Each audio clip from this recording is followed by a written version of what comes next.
So guys, আজ আমি আর মৌ চলে আসছি মুক্তিদির রিসেপশনে, মানে সুরেশ দাদের বাড়ি, মানে মুক্তিদির শ্বশুর বাড়িতে। তো এসে আমরা চলে যাই উপরের ঘরে, মানে দিদির ঘরে।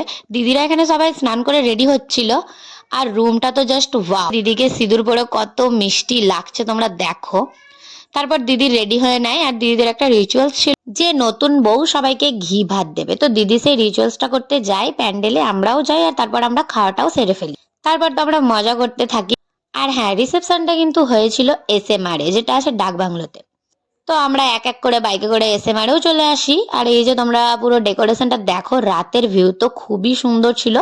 পুরো ভিউটা কত সুন্দর লাগছিল দিদির রিসেপশনের পুরো ডেকোরেশনটা। তো SMR এ এসে আমরা চলে আসি রুমে, মানে যেই রুমটা দিদি নিয়েছিল। আর আমি এসেছিলাম লাস্টে, এখানে পৌঁছেছি। তো দিদি এখানে রেডি হতে থাকে, আর আমিও রেডি হয়ে নিলাম।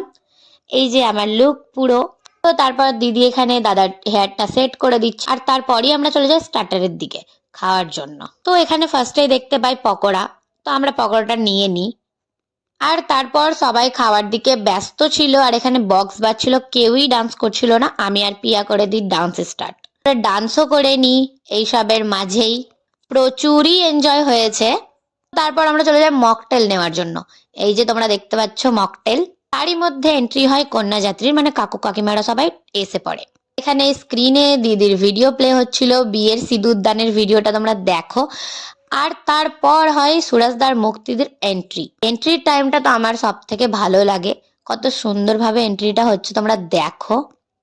আর আমরা তো এই মোমেন্টটাকে এনজয় করতে থাকি। তারই মধ্যে দিদি চলে যায় স্টেজে, আর স্টেজের উপর যাওয়ার পর স্টার্ট হয়ে যায় সবার ফটো তোলার একটা ব্যাপার। আমরাও প্রচুর ফটো ক্লিক করে নিই। তারপর আসে খাওয়া দাওয়ার পর্ব। তো আমরা খাবার খেতে চলে যাই।